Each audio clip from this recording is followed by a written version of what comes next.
நிமிர்தல் நேயர்களுக்கு அன்பான வணக்கம். இப்போ நம்மளோட ஜோதிட ஆராய்ச்சியாளர் ராபின் அவர்கள் தான் இருக்காங்க.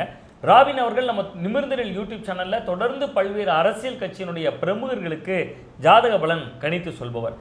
அது மட்டும் இல்லாமல் இப்போ ஒட்டுமொத்த நாட்டினுடைய பேசுபொருளாக மாறி இருக்கக்கூடிய அகமதாபாத் விமான விபத்து சம்பவம் ஜோதிட ரீதியாக அதுக்குள்ளேயும் ஒரு ஆராய்ச்சி ரீதியான ஒரு புரிதலுக்காக தான் இன்றைக்கி நம்ம அவரை சந்திக்க வந்திருக்கோம். வணக்கம் சார். வணக்கம் சார். சார், இப்போ பொதுவாக ஒரு தனி நபருக்கு ஒரு மரண யோகம் இருக்கலாம், ஒரு காலம் ஒருத்தருக்கு முடிவதற்கான ஒரு காலம் இருக்கலாம்.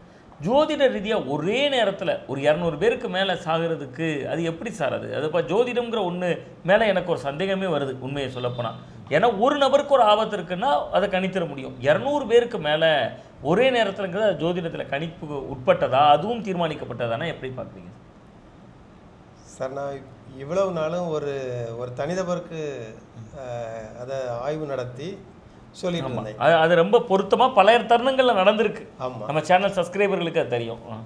இப்போ இதை நான் தனியாக ஆராய்ச்சி பண்ணியிருக்கேன்.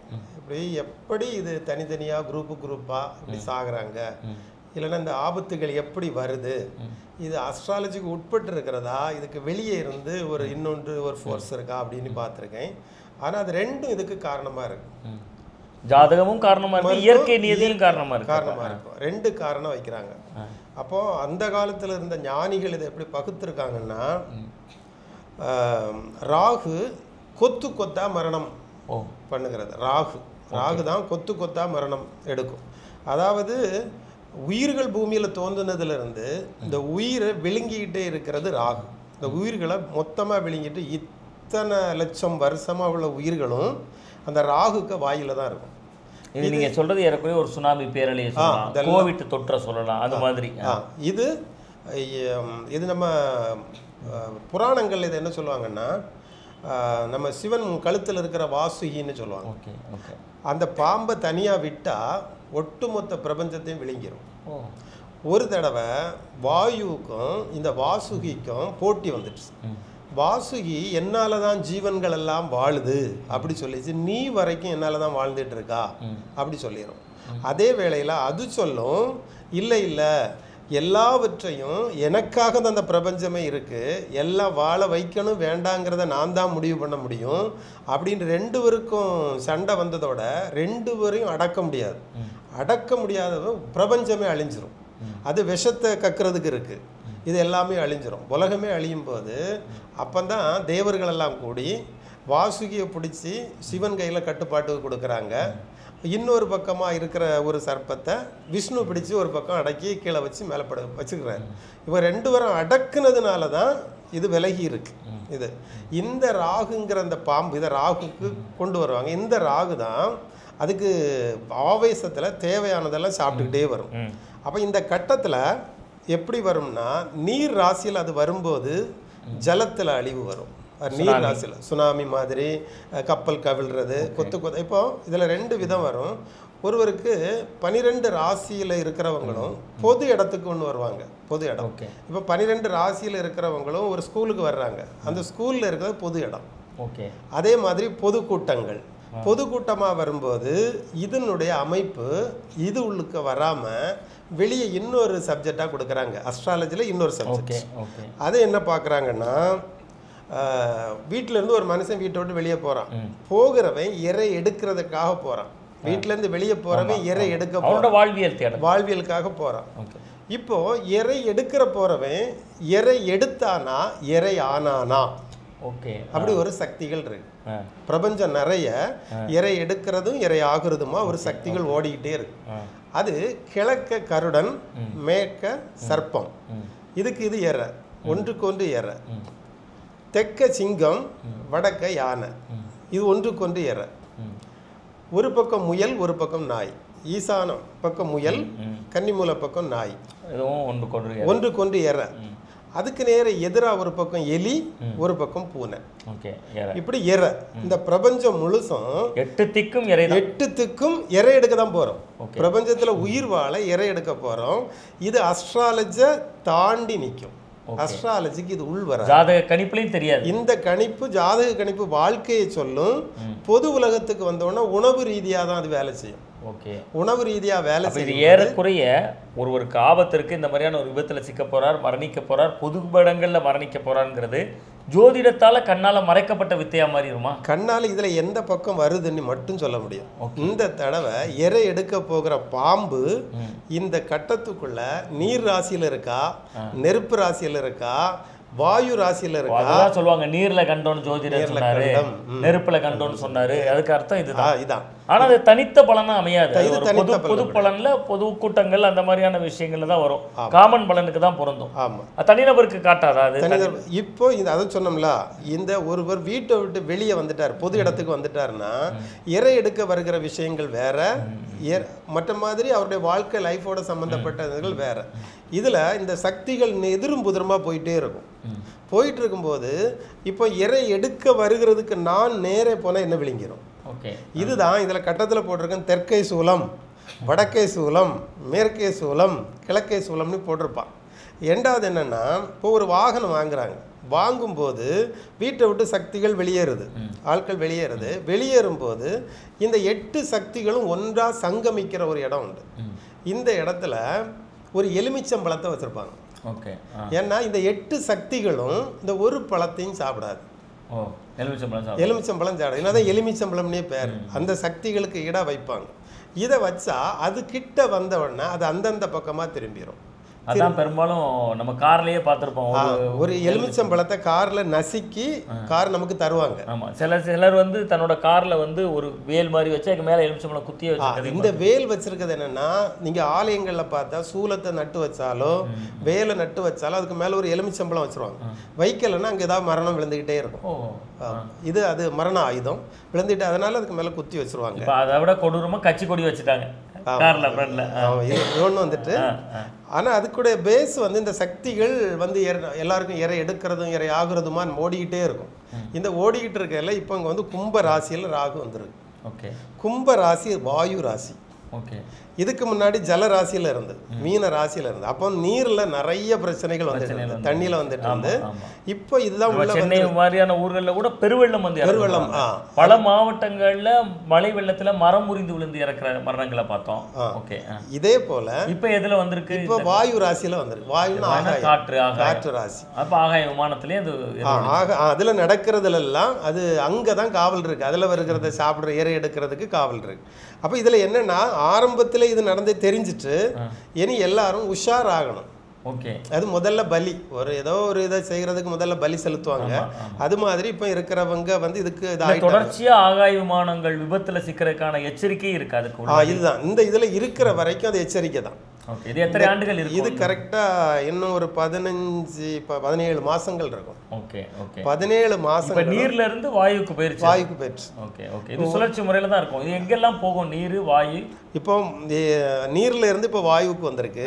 இனி வாயுல இருந்து மண்ணுக்கு வரும். மண்ணுக்கு வந்தா கார் விபத்து, ஆக்சிடென்ட்கள், ட்ரெயின் நிலநடுக்கங்கள் அந்த மாதிரி இதெல்லாம் வந்துகிட்டே இருக்கும். இது பூமியில வந்துட்டு இருக்கும். ஏதோ ஒரு பேரிடர் இருக்கும். இது வந்துட்டு இருக்கும். அதுக்கப்புறம் நெருப்புல வரும். ஓகே. நெருப்பு ராசியில வந்தா தீப்பற்றுறது, குண்டு பாம்பு போடுறது, எரிகிறது, போர் மாதிரியான சூழல்கள் எல்லாம் வந்துடும் அதுல. அது இதுக்கு எல்லாத்துக்குமே கொத்து கொத்தா சாப்பிடுகிற ராகு தான் காரணம். சரி, இப்போ இந்த ஜாதகத்தை அடிப்படையில் எப்படி எல்லாம் ஒன்னா சேர்ந்தாங்க அப்படிங்கிற ஒரு விதி உண்டு.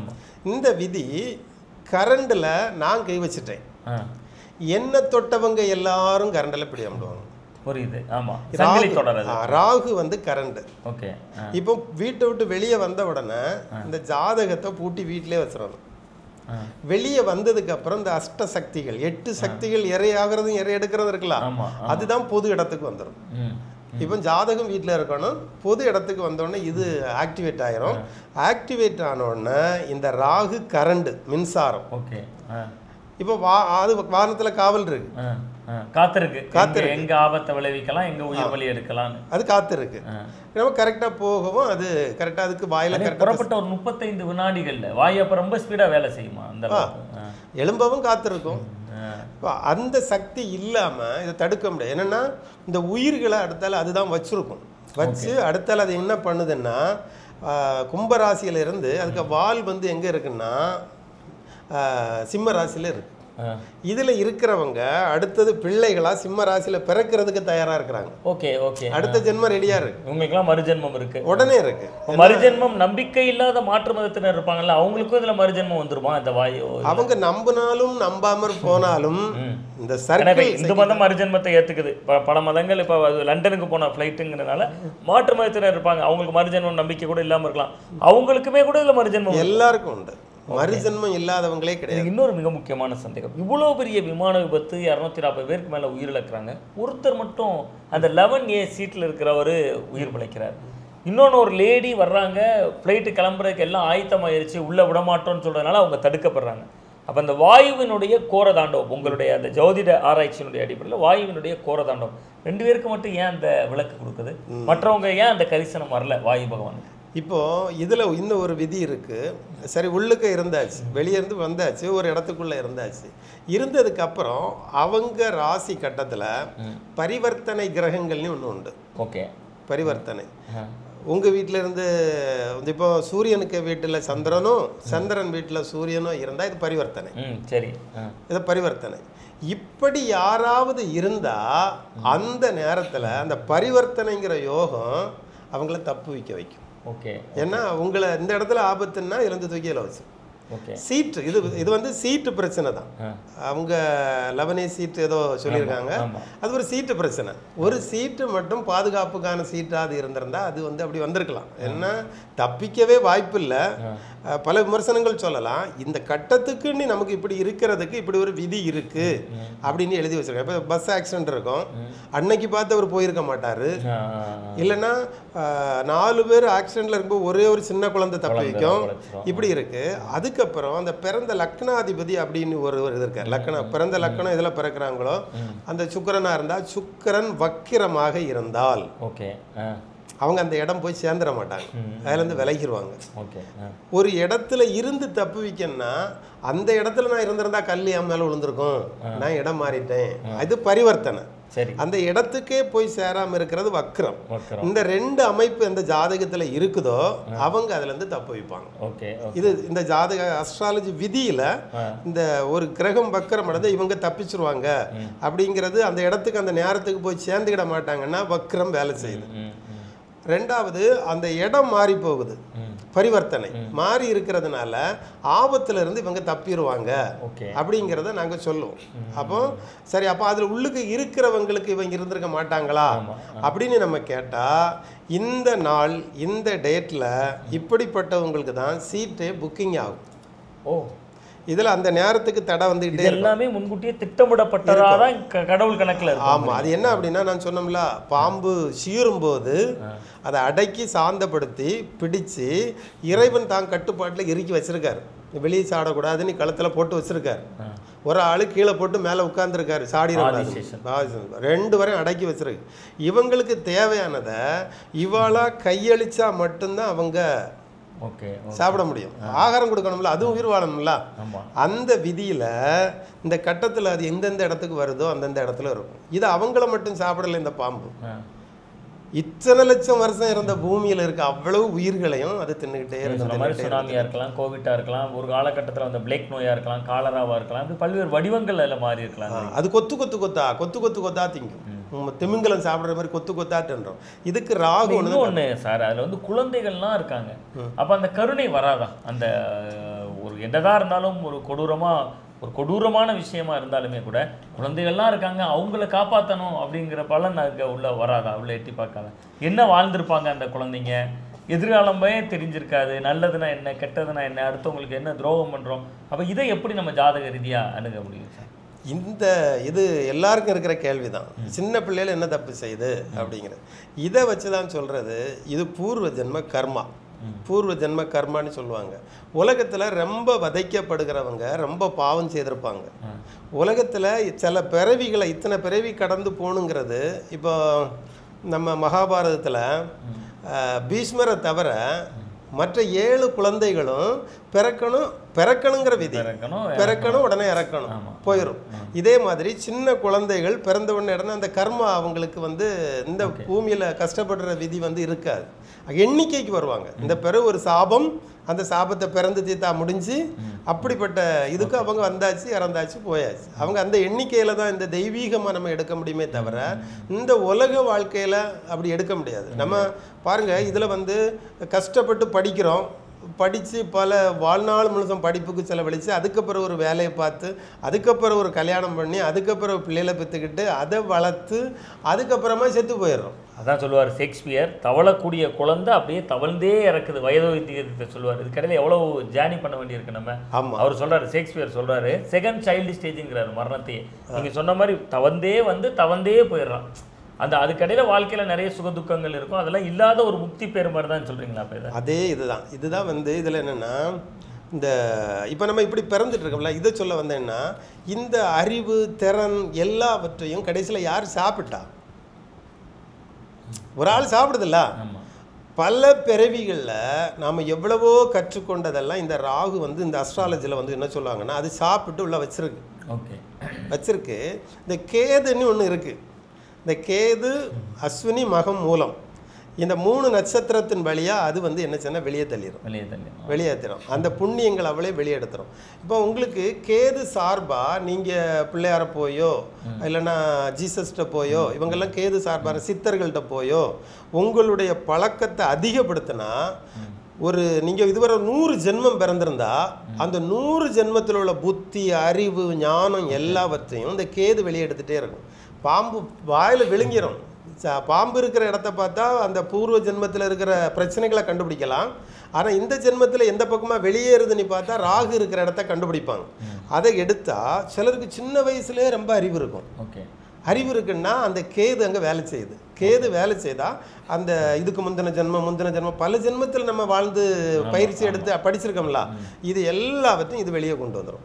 வெளியே இப்படி ஒரு சப்ஜெக்ட் இருக்குல்ல, அதை பற்றி பிறகுமா பேசிக்கலாம். நிறைவாக ஒரு கேள்வி சார், இப்போ வந்து நீங்கள் குறிப்பிட்டதிலே மிக மிக முக்கியமான விஷயம், வாயுவால் தொடர்ச்சியாக ஆபத்துகள் இருக்குது அப்படின்னு சொல்லி சொன்னீங்க. அப்போ ஆகாயமான மார்க்கமாக இருக்கலாம், ராட்டினத்தில் நம்ம போகிறதா இருக்கலாம், அதெல்லாம் ஒரு மேலே ஏறக்கூடிய ஒன்று தான்.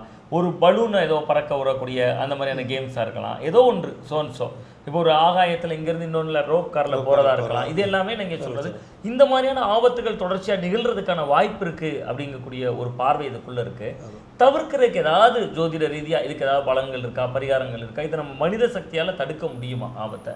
அல்லது உணர்ந்து நம்ம முன்னெச்சரிக்கையாக சில பயணங்களை தள்ளி போடுறது அந்த மாதிரி எதுக்காவது வாய்ப்பு இருக்கா? இதில் என்ன அப்படின்னா, இதில் நாம் கற்றுக்கிட்டதில் இது எல்லாவற்றையும் பறக்கி போட்டு கடைஞ்சி அதில் ஒரு வெண்ணெய் எடுக்கிறது மாதிரி நான் இதில் சொல்லணும்னா 7 கிரகங்கள் நேர்வழிக்கு நேரே போகும். 2 கிரகங்கள் நமக்கு எதிரே வரும்.